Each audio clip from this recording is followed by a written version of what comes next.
amazing FBA live stream. I'm here with a couple of gents going to talk about B2B. It's something that a lot of Amazon sellers think about from time to time, or people who have their own brand and sell direct to consumer. But it looks a bit too scary and they don't go into it. But there are the people that I know personally who are doing very, very well with that as a business model. And we've got two experts here, Talor, Ofer, and Daniel Shnaider. Coming to us from Israel and Romania, respectively. So a little bit different from the US guests. But Taylor's got big US connections. So, gents, welcome to our live and our podcast recording festival. Good to have you here. Thank you, Michael. It's a pleasure to be here with you today. Thank you so much. Thanks, Daniel. So if you're watching live or if you're watching on the replay, feel free to pop in comments. We can try and weave them into the show if they're relevant. I mean, please remember we're talking about business to business expansion for existing businesses. So if you're just starting out and you've got a question about retail arbitrage or something, this isn't the time to ask it. Right? Make sure it's relevant questions to the topic. So the topic is expanding your e-commerce business into B2B sales. So that said, gents, are you ready to record the podcast as live? We were born ready. You're born ready. Excellent. We can tell you spent a lot of time in the States. Excellent. Right. Let's do this thing then. Okay, camera back to me and make sure this computer of mine is plugged in as well. Right. Okay. Is the camera going to come back to me sometime? So I'm chatting at the camera, folks, so that what's going on?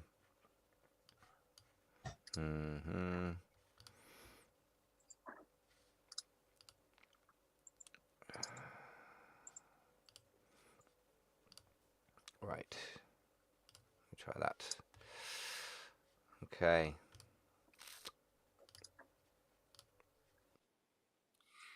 Ladies and gentlemen, boys and girls, welcome back to the 10K Collective podcast, the place to be for 6, 7, and 8-figure Amazon and e-commerce sellers. The division between e-commerce and Amazon sellers is an interesting one. Obviously, Dan, let me try that one again. Okay, let's take two. Ladles and jelly spoons, boys and girls, welcome back to the 10K Collective podcast, the place to be for 6, 7, and 8-figure Amazon and e-commerce sellers. The division between the two is an interesting one. So Amazon's obviously a very powerful sales channel, but it's not an entire business. And today we're going to be talking with Daniel Shnaider of Anybiz and Talor of Ofer. And we're going to be talking about how to go into business-to-business sales based on your development of a product for direct-to-consumer. Anybiz is a very interesting... this is crap. I'm going to redo this one. Sorry. Third time going. Sorry, folks, if you're listening live, this is what happens behind the scenes sometimes when I can't get my head together. Let me try third and final version. Talor, is it Ofer? How do I say their name? I must Ofer, yeah. Ofer, right. Yeah. I'm trying not to screw I'm sending up offers, so it's an offer. Yeah, pretty easy. Right, one would have thought it was easy to get right, but I'm somehow not with it today. Right, let me just unpin me, remove pin. Right. Okay, right. So let's do a third and final go. Ladles and jelly spoons, boys and girls, welcome back to the 10K Collective podcast, the place to be for 6, 7, and 8-figure Amazon and e-commerce sellers. Now, if you're an Amazon-focused seller, you're direct to consumer, and even if you've got your own Shopify site, you're direct to consumer as well. And what we're talking about today is taking all of the work you've done in developing a beautiful product and setting up supply chains and potentially selling your product business to business. Not an easy call, but if you can get it right, can be very, very big business.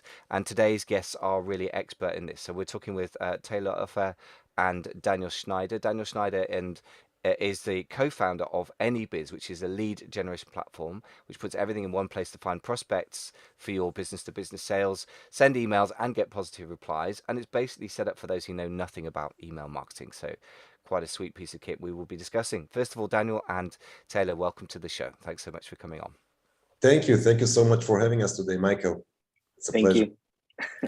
Yeah, good to have you here. And we finally made it through tech issues and me screw up the intro. So here we are. And let's talk about business to business. First of all, why is business to business even something we should be discussing? Surely we've got enough on our hands running a direct to consumer site or direct to consumer Amazon based business. Right. I'll try to collect an answer for this one. So, I mean, a lot of sellers most of the sellers from the e-commerce section or Amazon sellers, they know B2C, like sending, shipping and selling one by one. But when it comes to B2B, I mean, the pricing that you're going to get is obviously lower than the retail price because it's going to be wholesale price, but then you're dealing with volume.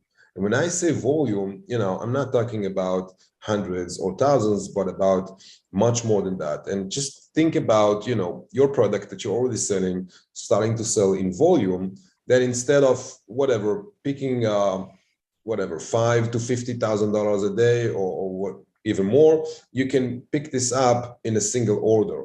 So obviously there's a lot of things to do, around that purchase order, if and when you get that, but then the volume and the margin that you're getting is huge. But that's just the first economic, I would say, benefit.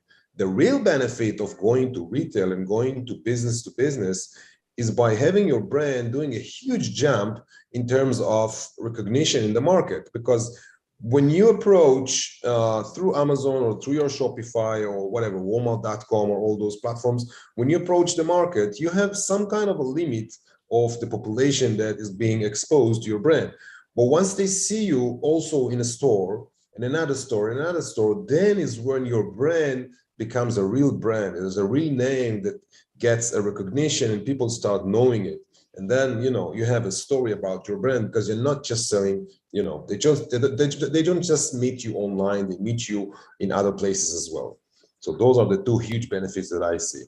Yeah, that makes a lot of sense. And I think also there's, for me, a third element, which is just security. Any single channel dependency, whether it's a single source of any description in your business, whether it's a single source of sales, single source of traffic, single source of supply, etc., is a weakness, right, and a potential point of danger. So that's another one. But yeah, the economic benefits, I guess, the primary motivator for a lot of us. But you're right about the brand recognition. It sort of feels like it quotes real brand, doesn't it, if you see it in a store? Exactly. So Daniel, tell us a bit about yourself. So Talor, we've had on before, obviously a great expert in the B2B space. What's your story, Daniel? Tell us a little bit about yourself. Sure. So everything started as an Amazon seller. I was selling on Amazon for 6 years, I think. All the methods like drop shipping, FBA, private label, everything. And some of the time it went very bad. Some of the time it was super good, and like everything was amazing.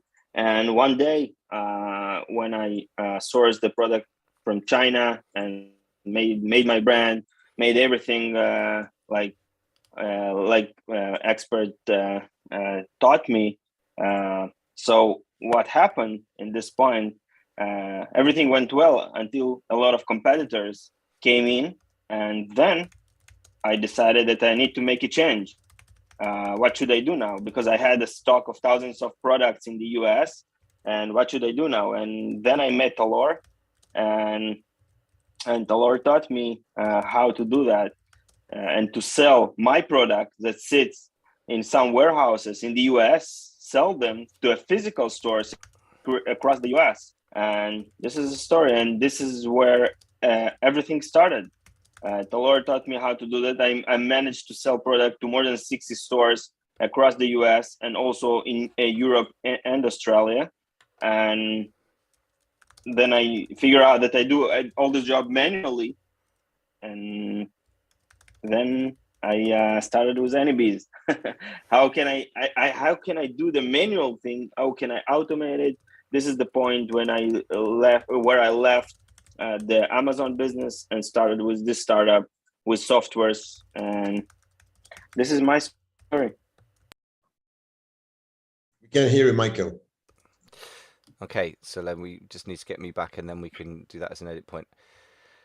Okay, so it sounds like you basically had the problem of stock sitting around while your competition was eating market share, and then your solution was getting offline, actually, which is kind of feels counterintuitive, doesn't it? A lot of us get very sort of arrogant in the e-commerce space, like, oh, everything's going digital, but there's still this thing called shops, which people still go to. So I think it's a non-obvious opportunity for a lot of people, and that's very interesting that you found that as a solution to that problem.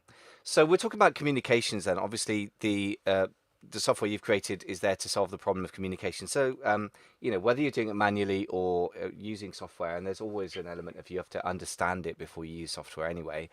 How do we even go around this business then? We've got a bunch of stock, or we've got a product and a source for it, and we've got our branding, and presumably you've got to have a few things in place, which I know that Taylor, you and I have discussed separately before. So how do we go about actually finding anyone who's going to talk to us about this? What's the first step?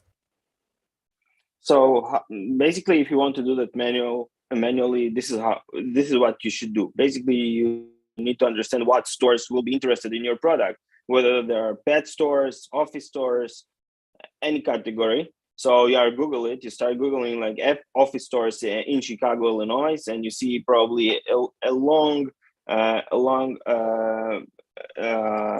list of potential stores that can maybe buy your product. And then you go website by website, trying to find the email, collect the email to an Excel file, and then you start sending manually one by one all the emails and thinking about the message. Hey, what should I write now? But you send them the message. Hey, hello, I'm having this product. Or would you be interested in it, or do you want to hear more about it, or something like that? And then if you didn't get an answer, because a lot of reasons, you need to follow up, and hopefully you get a reply. After a lot of manual work, you get a reply, and with this reply, you continue the communication, make a phone call, make what Talor taught you previously, and then you sell them tens of pieces, 100 pieces, I don't know, thousands of pieces, according to your product. And it's something. If your product is good and people are buying it in the store, you can sell them again and again, and this is a very good business, actually. Yeah, I like that. That's a very good point, that you get repeat business in any business model is very, very valuable. But when repeat business means they're buying thousands of units per time, that's a sweet business Yeah. model for sure. So tell me a bit more about some of the nuances of this, assuming we're doing it manually. But again, even if we use some software, there's no substitute for understanding. What do we do with the targeting of businesses? First of all, do you kind of fine tune that, or is it scattergun, just send thousands of emails? I mean, what's the best approach in your experience? So the best approach is to make it like to send as much as you can, because the only resource we don't have in life is time. So you need to send as much as you can. So you will get the higher reply rate, so you can make the business. Actually, you don't have enough time to send it one by one, because it will take you hours and days and weeks, and it's a very hard job. So you need to concentrate in your business how to grow it, and not just sending emails manually. And this is what we created, basically, so people can make it easily, very fast, and reach out thousands of stores in a couple of minutes. And like concentrate and to be concentrated in their business, in the growth of their business, and not a manual technical work. Understood. Yeah. So that's the argument for using software, which makes sense. So, in other words, your answer is just it's a numbers game. It's not really about particularly targeting anything. So when we get in touch with them, presumably the actual messaging has to be really, really important. And Taylor, it'd be great to get your input here as well. What is it that we're going to say to these people that are going to cause them to actually respond to an email from somebody they've never heard of, probably, and which they probably get hundreds of similar emails a week? How do So we we're get always around that? trying, yeah, we're always trying to shoot an email to the right person, and not necessarily that's what would happen. Sometimes it's going to be, next to the person that we're looking for. For instance, if I'm selling toys and I somehow sent an email to a home decoration buyer, so I'm going to hope that he's going to, forward that to the toys buyer. But then as long as I'm on that area, I'm good. But if I'm sending toys to a buyer which is from, let's say, whatever, gas station chain stations, okay, obviously they don't sell toys, so what are you sending here, right? It's not the right contact. That's number one. Number two, after you are trying to narrow down and making it more precise, you want to show them in a very quick brief that you understand their language, that you know what they're expecting. So there's, you wouldn't mention keywords like discount, off price, or quality. Now, best quality, good quality, those are terms that nobody wants to hear in the retail space, okay? Nobody wants to hear because they've been hearing this for like millions of times. What they do want to hear is terms that are related with your brands in terms of how trendy it is, how cool it is, how innovative it is, how is it redefining that subcategory and so forth. Those are good keywords. Plus, you cannot send, you can, but it's not good to send, for instance, attachments. So if you want to send a file to show them pictures or catalog, then you'd rather drop it on a Google Drive and send it to them by that. By the way, if you do that with Dropbox, you're going to have a problem with some of them because people are not aware of that. But most of the big companies in the States, at least, they don't have access to Dropbox because they don't have Dropbox accounts. They use, Google Drive. Plus, on small nuances, but on Dropbox, if you want to open a link, you always have to follow a few clicks before that, saying that you're using a free account or whatever. So anyways, keywords and the right text and try to make it clean, clear, and short is very, very important, because as more as you say, as less attention as you get. Less is more. That's how we call it. Yeah, nice. Okay, so lots and lots of good things there. So get it to the right person so you understand their language. Yeah, don't mention the word quality. I think there are certain Google advertising things, and I think on Amazon, actually, if you use the word best now, your listing could get suspended because it's just meaningless, isn't it? Because everyone says it. Anyways, it's terrible marketing in all contexts, but perhaps B2B it's even worse. I don't know. Right. Yeah, clean and short, and yeah, the nice hint about Dropbox, by the way. Nice little hack there. Yeah, don't use Dropbox. It's all Google Drive. Yeah. So tell me then, and maybe Danny, you can speak to this. How do we actually end up targeting the right person? So that seems to be a real key. If you're in quite a biggish organization, if it goes to the toys person, you're selling toys, then they might have a vague flicker of interest, and you have a chance. If it goes to the person that deals with stationery, then you've lost. So how do we try and fine tune that email or that targeting of the person? So it is a very good question. Basically, if you approach small stores, family stores that consist of 3, 4, 5 people that own this small chain, so it's very simple. You can approach the CEO or the owner. So it's small store, small kind of chain. So this is fine to approach the CEO. But in big chains, like, I don't know, Macy's, let's take an example. You need to approach the right buyer, the right person that will probably buy your products. And if you are in the office category, you need to approach the right buyer. Or if you are in the pet category, you need to approach the right buyer. So this is like the differences. If it's small businesses, you can approach all the people inside the business. They will forward between them. Or if it's a big chain, you need to approach the right person that will buy it. Right. Yeah, and how do you find that buyer then? So you're on their website. I mean, do you look at the org chart? I mean, what is the actual way to do that?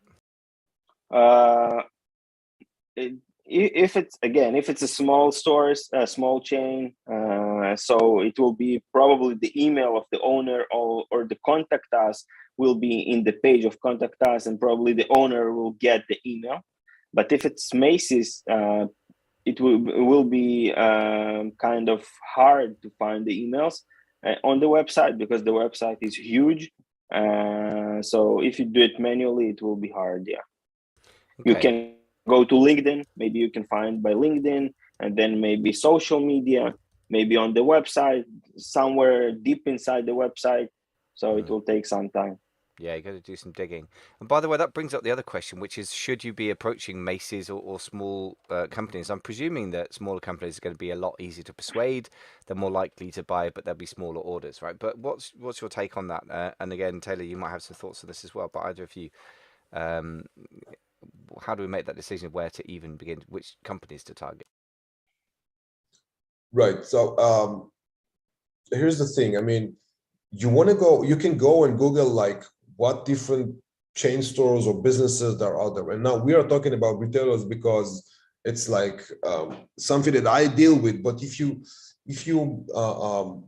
we can also discuss other kind of industries. Like for instance, if you're selling 3D rendering services, or if you're selling catalogs, e-catalogs, or if you're selling restaurants menus, okay, or if you're a designer, then you would want to go obviously to all the optional companies in the industry that might buy from you.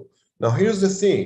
You have to understand that in the States, and it's more or less the same in other countries, but for sure in the States, there are several blocks, I would say, of industries. You have the e-commerce, which is containing obviously all the .com and Walmart and Amazon and so forth.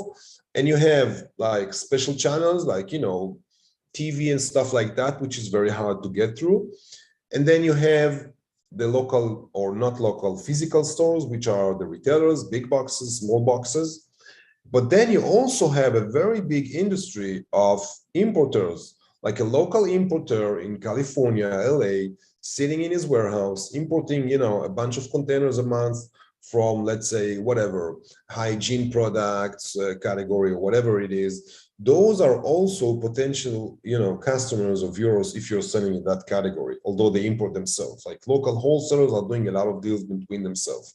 Why am I giving this example? Is because even if you're a designer and you want to sell your artworks, then not necessarily you would go to design companies because they have designers, but you would go to places that would be, you know, it would be useful for them to use your designs. For instance, if you are designing, again, restaurants menu, then you can approach restaurants, but you can also approach hotels, and you can also approach bars, and you can think, you know, what are the other industries in the market. Plus, there's Wikipedia, and it's amazing how, you know, a lot of people are missing that huge tool called Wikipedia, because if you click on Wikipedia on the search tab, department stores or retailers in the USA, you would get tons of different lists from different categories, which is amazing. Normally, people would look for Google and try to find like whatever websites that gives them this information, but other websites don't really give this information. Well, for sure, even if they do, they don't give it like cut them very well, you know, to certain industries and categories. Yeah, that's a nice hack. I mean, yeah, Wikipedia is a place that I end up looking a great deal of the time. It's almost become a sort of Google engine for very structured information, right? It's more Right, academic, and that's very helpful. right. So I guess another question then. So Daniel, tell me about this. So if we're targeting companies, let's assume that we're in the e-commerce space and we're not going wildly outside that.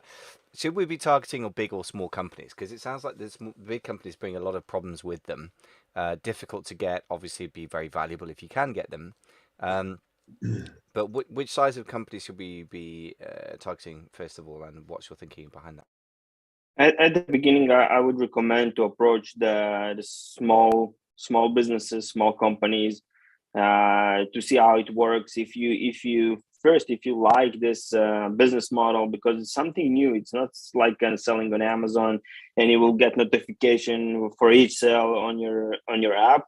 It doesn't work like that. You need to make like phone calls some of the time. You need to make Zoom calls. You need to make communication by email. It's a little bit different. The business model is different. So this is what you need to consider when you are going to do that. It's something new, and I would start with small companies, small businesses, and if you like it, and if you want to grow, and if you want to like to expand your business, like super strong, super fast, I would approach the big chains. Okay, interesting. Well, that makes a lot of sense. Taylor, any other thoughts on that question, that size? Yeah, I mean, it all depends in the structure of your business. Like if you're on a scale that you're selling whatever thousands a month, you would not want to go to a company like TJ Maxx, which has 4,000 stores in the States, because yeah, you would get a few hundred as a test order, but then the next question they ask you if it sells good is, how many can you bring us a month? And you don't want to say 5,000, right? So in that case, you'd rather go to a company like Bills of Florida, for instance, which has only 500 stores. So they don't have the volume that TJ Maxx has. What I'm saying here is that it's not only a function of category and channels, but also a function of your abilities within your company. All right, like what are you capable of doing? How many pieces are you capable of supplying a month?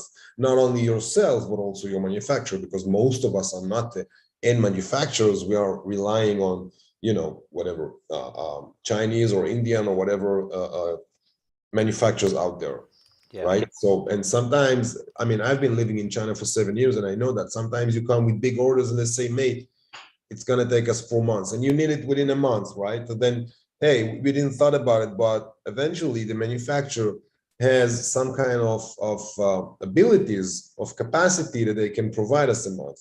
So you have to think about those things, but it's not a big deal, because at the end of the day, if you did approach TJ and all of a sudden they came with a huge order, then those are, it's people behind those emails. It's not just machines. Those are real people, and they understand businesses. So they might come up and say, all right, so let's split the order to a few small orders to make it more comfortable. Another good example I can give you is with Costco. Everybody knows Costco. Now, if you go to Costco, one of the first oh my Omicron, one of the first questions that they ask you when you do the vendor setup with them is, what is your annual annual gross? They ask you that because they have a rule. They cannot give you order of more than 20% out of that number, which means if you're selling for $10 million, for $1 million, for instance, then maximum you're going to get at that calendar year $200,000 of an order.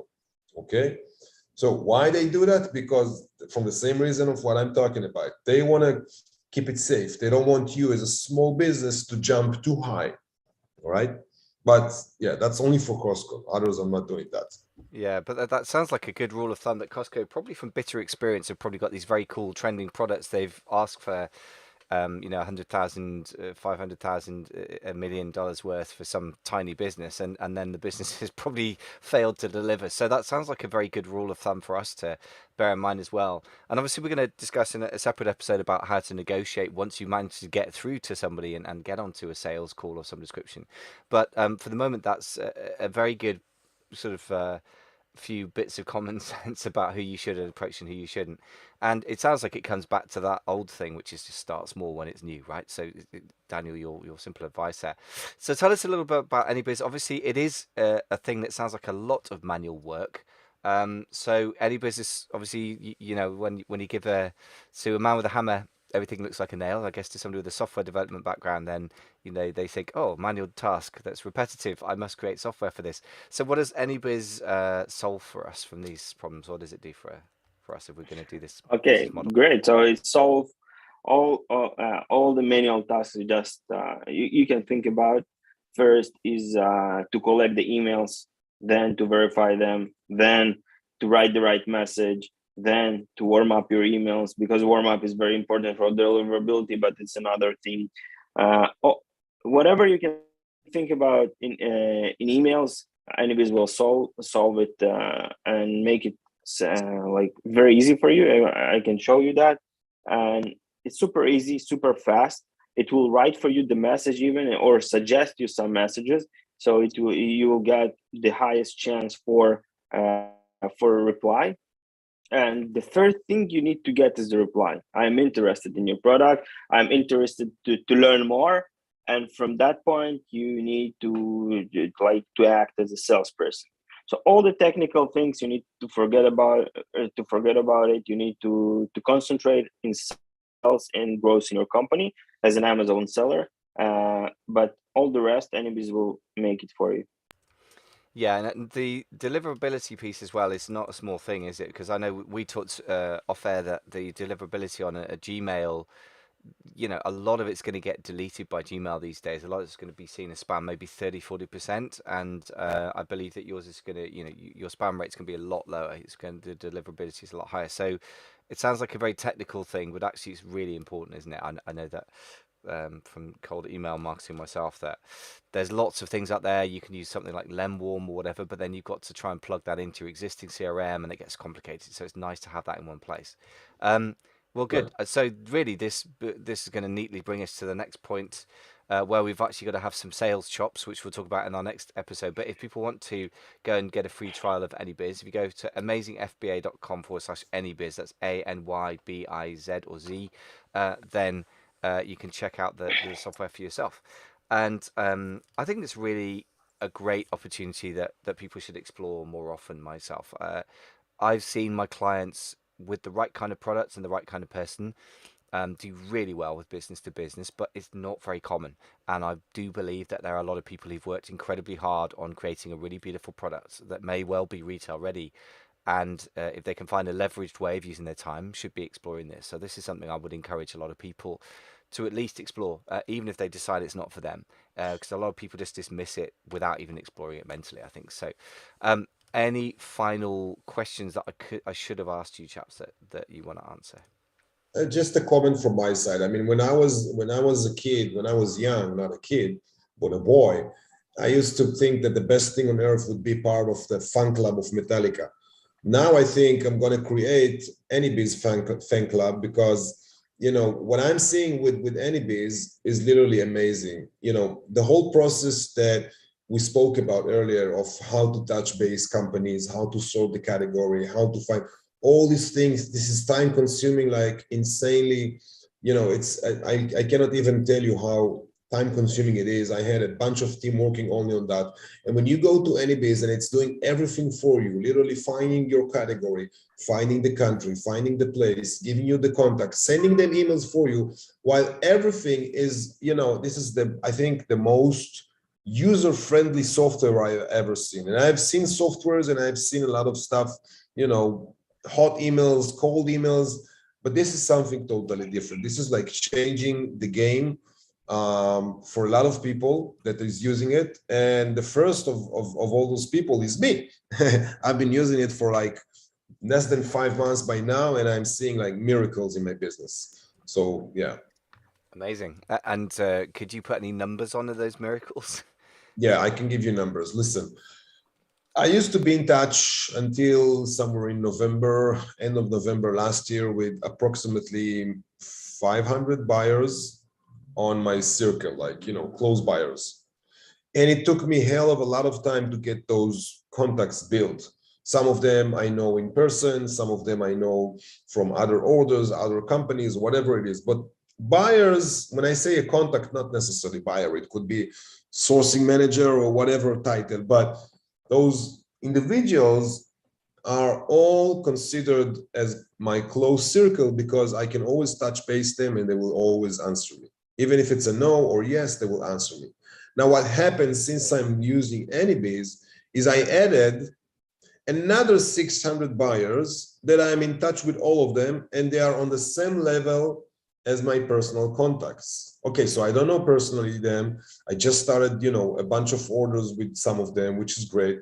But I see how it's built, and I have, a very short history with retail of 20 years. So I know how to identify who is it going to be, a long-lasting relationship, and who is going to be like, a small order and goodbye. Now, I'm considering these 600 as close because I see how the communication with them goes.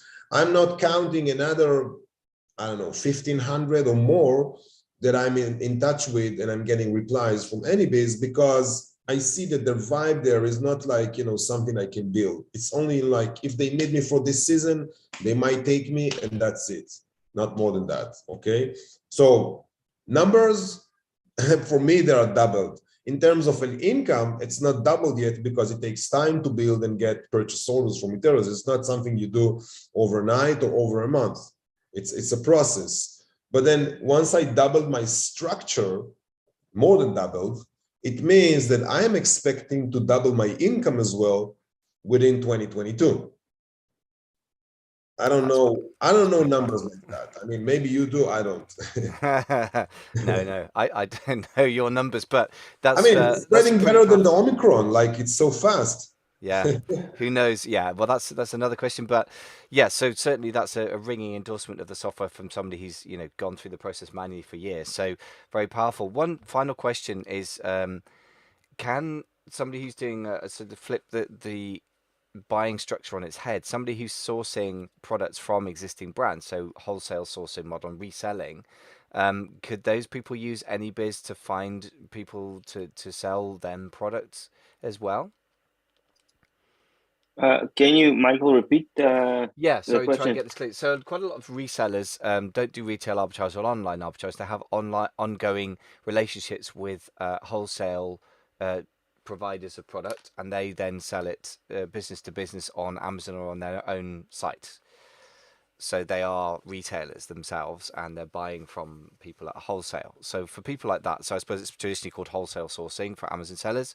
So people in that position, are they able to use Anybiz? Could it be sort of tweaked to work for those guys as well? Yeah, why not? Why Yeah. not? Another good thing about Anybiz that it's not just looking for emails in a specific category, but you also can upload a website, like just paste the URL of the business, and it will find all the emails under this URL. So if there is a website or some business that you want to approach, and we don't have the emails of this, you just copy and paste the URL and we will find all the emails. So it will shorten the time you're searching, and it is very easy. Yeah, it sounds like it's a very broad, any business to business, whether it's what we were talking about as a use case was basically, and what you designed it for, I guess, was for people with existing products or brand owners going out and finding retailers, big box retailers, small box retailers to sell their products to. But at the flip side, the other way around, like people who are online retailers themselves and buying at wholesale could also use it. So very interesting, broad-based tool there by the sound of it. Well, look, we must wrap up there because I want to get on to how we negotiate in the business-to-business communications and sales. That's an interesting whole area and a skill set that for most of us is not a comfort zone. But for the moment, it just remains for me to say I would suggest that everyone consider this business model, and if you're going to do it or you're doing it, Anybiz is going to be interesting. So amazingfba.com/anybiz to get a free trial. And many thanks, gents, for coming on the show and opening our eyes to this interesting business model out there. Okay, so that's our first episode done. Gents, are you good to keep going? Do you need to go grab a glass of water or anything? Yeah, I'm grabbing one.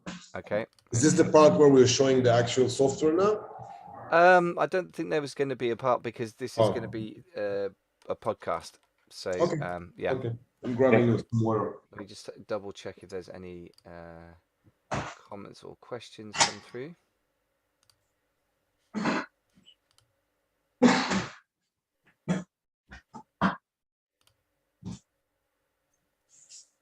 Let's see any questions. So, folks, if you're watching live, don't forget that you're feel free to pop any comments. I can't see any comments in so far, but feel free to write some things. So, we've got some coming through from Svetlana. How do you price your wholesale? Okay, how do you get to the right buyer? So, I think we've answered some of those questions, Svetlana, but we'll come to a couple of those. Any other questions coming through here?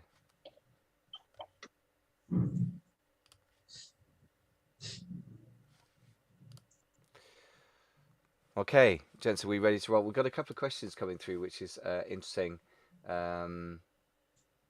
We've talked about how to reach the right buyer and how to reach the right buyer from retail chains, but it's just there's one about pricing the wholesale, and how to get an ROI.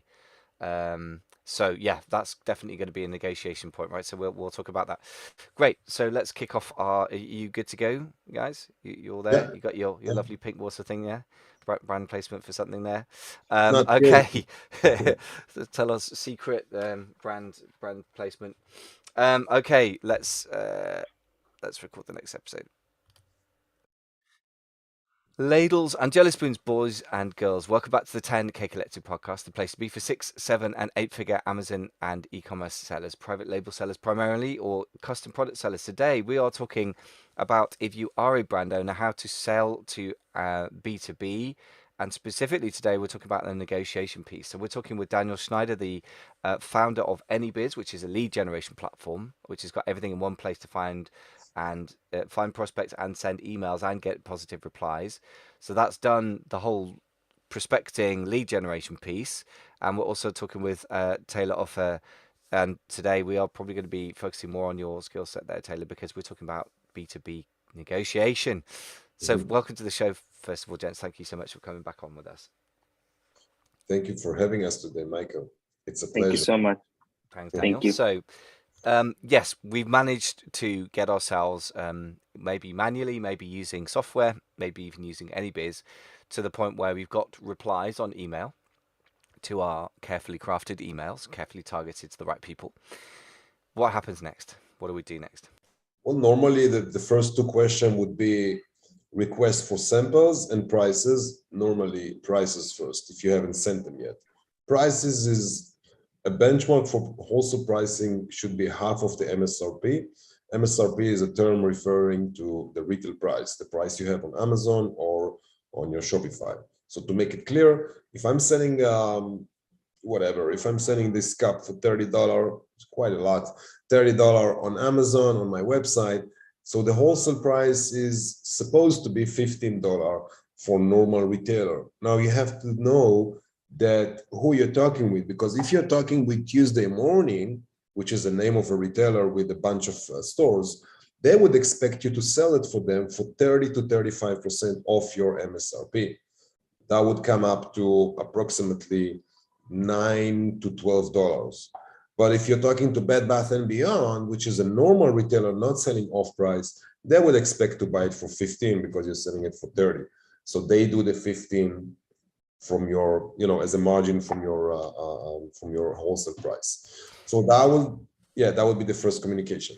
Yeah, and this brings up the whole pricing question. So we've got a question from Svetlana who said, how do you price your wholesale for? So I think we've answered that question. It's about half of your retail price. And then she says, what's the ROI you can get per product? And she's pointing out the store probably has similar products and they prefer the cheapest. Well, is that true? And how do we get around? How do we actually make sure there's any profit left in the deal for us? I captured the ROI question, but not the second question. Yeah, so I think her fear is basically that the store already has similar products and they prefer the cheapest. At least that's Svetlana's thinking. Is that true in your experience? Do they always prefer the cheapest? No, definitely not. Definitely not. And I'll tell you why. They're not looking, first of all, they're looking for value for themselves. We're not talking about, social organizations. We're talking about profitable companies. If they have a shelf of whatever, 5-inch, 10-inch, whatever it is, they'd rather earn $100 an hour for that shelf rather than 50 or 60, right? So for them, they try always to find where is the point that it still makes sense as a price, not too high, but not too low, okay? So here's the thing, if they already have the products that you're offering them, the only way that you get your products on shelf is if you have something different. For instance, a good variations, good color, great packaging, different attributes on your product versus the existing vendor and so on, okay? You can think about many other examples of how to differentiate your own products from others. But then when it comes to ROI, the first part of the question, this is very interesting. This is impossible to answer. Why? Because some people are buying from trade companies, some people are buying from factory, and some people are buying for third-party dealer. So what happens with that same cup is that I can buy it for $7, but Daniel can be buying it for $3 because he got to the factory, somewhere down the road in the middle of the forest in China. So he's paying, 25, 40, 50% less than me. So his ROI would be different when he sells it for $9 to Tuesday Morning versus me, right? So that's on the ROI side. But however you turn that, you will never sell, you don't take the cost and then think, okay, it cost me $7 landed in the States, I can sell it for $8 and make $1 a piece. I'm good. No, that's not how you think. This is not a real thought. This is a wholesale thought. If a retailer like TJ Maxx or Home Goods or Burlington comes to you, then is when you think about making $0.50 or $1. Why? Because the quantities are crazy. But if you're talking about Bloomingdale, they have nice quantities, but only 46 stores, then you wanna grab $16, not only 15. Why? Because it's a headache to work with them. You have to fill in the papers, you have to talk with the buyers, you have to be nice with Amanda and with Alexa and with Christine and so on. So yeah, so ROI, you're gonna have it, but I cannot put my finger on a percentage, but because it varies. I hope this addresses the question. Yeah, interesting discussion it kicks off, doesn't it? I mean, first of all, I would say to Svetlana that it sounds like you have this idea that people are always going to prefer the cheapest. I would argue that whichever sales channel you're using or whatever business model you're using, if your product is only ever going to sell because it's cheapest, you've got a massive problem anyway, because the Chinese Right. factories sell direct to consumer on Amazon and on Walmart, particularly by the way, UK penetration for Chinese manufacturers, even before Brexit was pretty high. I mean, post Brexit, basically, we've turned our back on people that are 25 miles away and seem to be trying to get into bed with the lowest cost producer in the world, i.e. China, which is just ludicrous. So it's going to be even worse here, but it's pretty bad in the US. So I think the entire idea that you depend on cheapness is just a totally flawed idea anyway. And so you have to differentiate. And as you said, the only reason someone is going to buy your products because it offers something somebody else doesn't, right? They're not just, you're not just another commodity. But it's also brings up the question of ROI is one metric, but what metrics would you use to define whether an order's worth, a business deal is worth entering? Would it be sort of absolute size of profit per deal, for example? So if you sell something No, to, no. what The sort of first metric step, do you use? the first step you would think about, I see where you're coming from. The first step you would think about is your brand. Like if my brand is FBA amazing, okay, and I wanna spread the word, I would not take it to anyone who agrees to take it and show it live on his channel. I would take it to someone, that is considered sophisticated and considered elegant or stuff like that, because I wanna have it, branded properly. So in the same way, when you have your products, even if they're not the highest level, which most of the products are not the highest level, you can go, for instance, you would go to Anybiz, and that's one of the greatest thing on it. When you're searching for contacts, you can search per company and if per category, sorry. So if my category, for instance, is kitchen, because I'm selling those pink cups, then I would see probably, I don't know, a couple of thousands of different companies, like retailers or local companies that are, an objective for me. I can sell them, okay? Now, a huge difference that makes in Anybiz, and that's why I'm still talking about it, is that you would literally see the name of the company, which is clickable. Once you click it, there's a new window opening with their website, and you can in seconds understand if this is like a retailer that fits your product. Because hey, here's the thing, most of the people, me as well, do not know all the retailers. I'm running to new retailers every day, and I have to click that place on Anybiz to see who are they? I mean, okay, they responded me, great. But before I'm giving them prices, before I'm sending samples, I want to know if it's worth it. Maybe they only have 3 stores and I don't want to work with them. Or maybe they have 50 stores, but their, stores look like, sorry for my French, crap. Okay, so it depends. But the good thing about Anybiz is that in one click, you can immediately see what it is. And and this is also something that when you approach yourself to retailers, you have to think about them thinking the same thing you think. How does their website look like? I mean, if you log into a website and it's all a mess and the lines are not equal, there's a lot of, feedbacks on the left, reviews on the right. What the heck? This is Amazon. What is it? A private label? What's happening here? And you don't know what's the product are in seconds, then you know that this is a mess, right? So the same way, retailers that are not high-end, their website is kind of a mess. Now, if you would log in Williams-Sonoma, for instance, which is a very high-end retailer, immediately you would feel as if you were going into a boutique store, okay? So if your products are not this crappy cup that I have here, but ones with wings and with a nice, custom sunglasses, something like really, better than just a normal cup, then you would want to sell Williams Sonoma because, it's a boutique style. And Okay. those things are seen very, very easily on Anybiz when you use the platform. Interesting. So I guess what you're saying is really before you worry about the money side, you've got to look for a match between your sort of product and the brand, and also the quality of the brand. And then by the same token, what you just said is remember they're going to be looking at your website and making the same judgment call. So I presume that as a prelude to negotiations, we need to get our own website looking good for potential review by any potential retail box, But, big or small box. Is that right? but just to mention, this is one strategy, and this is my strategy.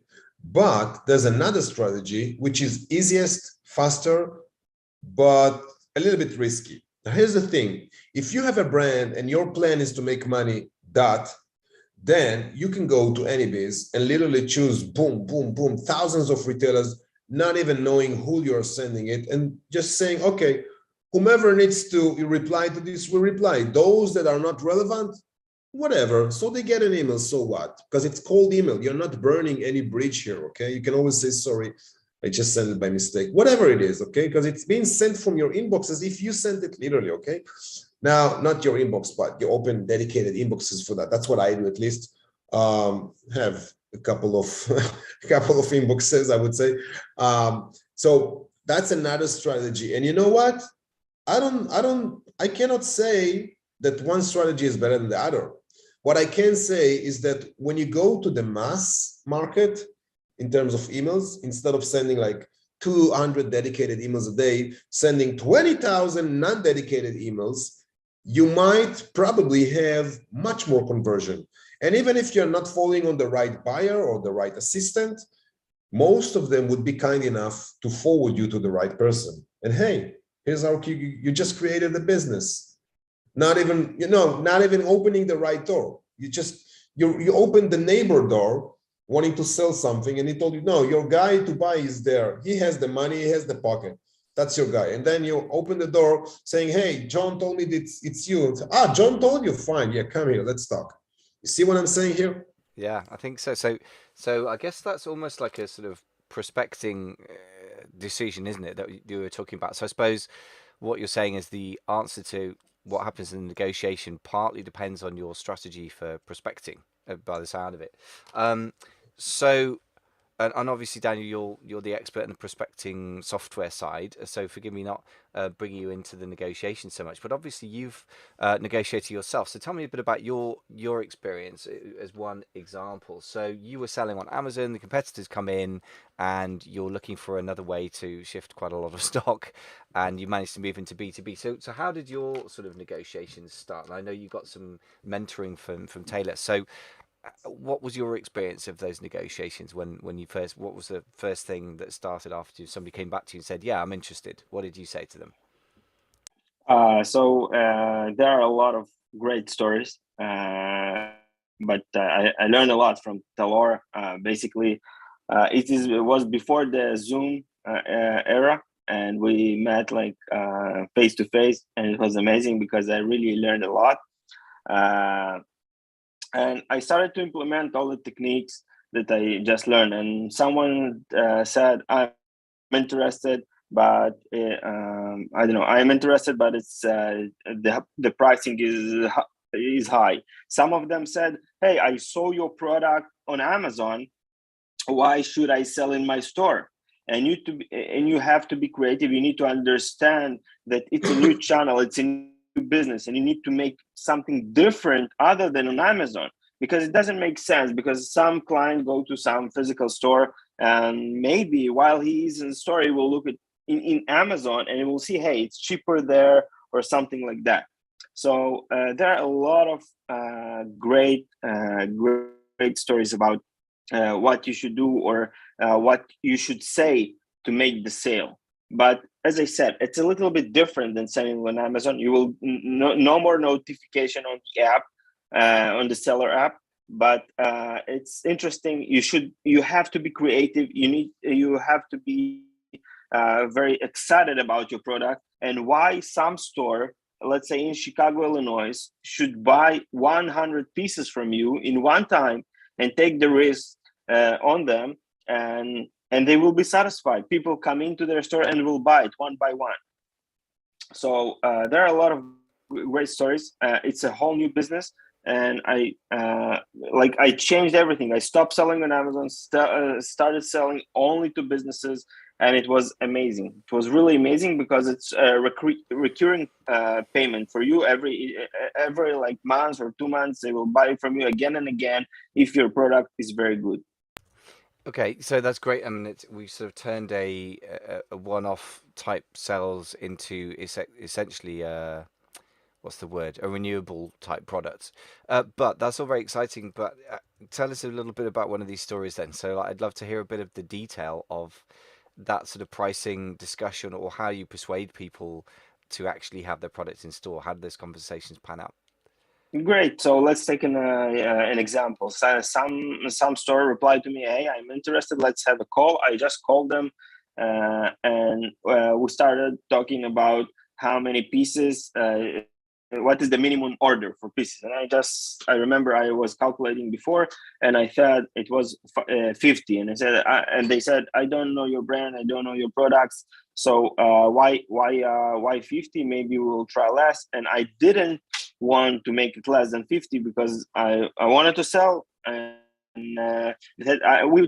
they said in the store, we don't want to take all the risk on us. And I offered them, listen, take the 50 pieces, pay for them, and if after 1 month you didn't sell half of them, like 25, I will buy them again from you. I will give you a refund. I will take back all the products. So this is one of the source. This is one of the techniques. So if you don't sell, I will give you a refund. So I'm sure, I'm so confident that you will sell the product in your store. So I will give you a refund if there will be no sales. Okay, so this comes down to risk reduction and sort of, I suppose, what in the B2B space, direct to consumer space, especially in the information product space, is sort of huge discussions about the kind of guarantee you give and stuff. So, Talor, tell us a bit about that, and what sort of guarantee should we give to retailers when we're first starting out? Let's say it's a fairly small one, which was realistic for most of us. And also, what guarantee should we not give? What things are too risky for us to give?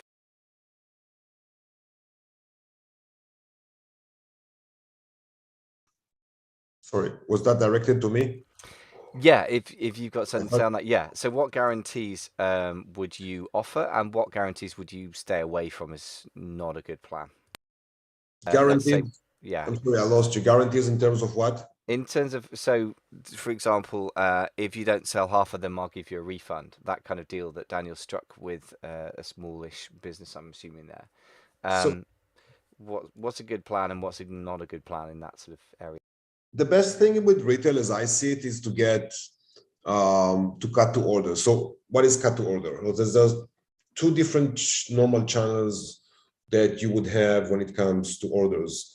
The first one would be when they ask you how much inventory you have on the ground, and then you provide them some of the inventory for a test order, or even a big order if you have enough. But if you don't, then there comes the cut to order. Cut to order is a term describing a situation where they place an order upfront for the next for a delivery in another 4 or 5 or 6 or even 7 months, and you go ahead and produce and everything, and it's an amount of inventory dedicated for them for this certain order, certain retailer. By that, there is no risk. There's zero risk, which is the best thing to have. But there's also no risk with test order because, hey, there is no consignment when it comes to retailers in the States. Consignment is like, a term I've never ran into. The only way I would hear the term consignment is when I'm dealing with local, small or medium wholesalers. Okay, so when they take your products, they take it, that's it. So what you have to think about, if that's where your question is coming from, in terms of how much inventory to build, is that's the point here, or am I missing something? Well, look, I mean, I'm too ignorant to even know what the right questions are to ask in a sense. I suppose what I was trying to do is I was thinking, okay, you're offering them a deal like, sell it or I'll take it back. And I was trying to say, how risky is this? But no, this is very helpful. So in other words, we're talking about, I suppose, managing the risk, your side, versus trying to get the deal, so trying to take the risk off the buyers on their side. I suppose that balance is what we're discussing here. They take the risk. You don't take risks here. Okay. That's what I'm saying. They That's a take the clear answer. risk. Yeah, like, I mean, sometimes they put it in store and it's not selling very good, so they have to play with the numbers or anything, and they have to tell you about it as well, because you might have a minimum advertising price and so on. But anyway, when they take it, they take it. That's it. Like, it's, unless you have returns, and that's, a quality issue, which I don't even want to talk about, because I'm taking, all the things that I say out of the point of view that the quality is there. Like, there are no quality issue, because if you have quality issues, the last thing you want to do is get to approach to physical stores and have issues like returns or stuff like that, because this is like somewhere you don't want to be at. But yeah. Right. Okay. So I guess that in the end, there is no substitute for having some guidance on this stuff. As you're saying, Daniel, that you got lots of fantastic mentoring from Talor, and so this is something where there's a lot of nuance in the negotiation side. So if people want to get a bit of information from you, Daniel, or indeed, so not Daniel, sorry, Talor, or indeed some coaching, where would they go to get that? Well, I don't do coaching anymore, but I do, I'm acting as a sales rep agent. But, I always talk with people before we do any move. So you can consider that as a coaching, a free one. And I can be approached on my website, retail-empire.com. You can navigate to the contact area. You can find me on Facebook, Talor Ofer, Talor Ofer, LinkedIn, whatever it is. Yeah, I believe that I also have some kind of a link on your website as well, Michael, if I remember. Yeah, I think so. Great, perfect. And then for the Anybiz as well, we've got a free trial for anyone who wants to try out the software for the lead generation side that we talked about at amazingfba.com/Anybiz. That's Anybiz or Biz, and Talor offers TALOR01FER. So, gents, I'm going to have to bounce because I've got to get onto another meeting. I know you guys are real busy, but it's been a real pleasure to talk this stuff through. There's obviously a lot of different skill sets involved here, and I think for some people that will be off-putting, and I understand that, but for others, I think, like myself, I think the interactive nature of it and the business, the human-to-human nature of it could be a fascinating journey. So interesting, very, very interesting, whole new realm of possibilities for anyone who owns a brand. So just reminds me to say Talor Ofer and Daniel Shnaider from Anybiz and Talor Ofer from Retail Empire, thank you so much for coming on the show. Thank you for having us. It's a pleasure. Thank you so much. Thank you. Thanks, Michael. Great. Well, thank you so much for watching us live. Thanks for your questions. And we're going to bounce now, and do ask any other questions after the live as well if you've got any, and we will do our best to answer.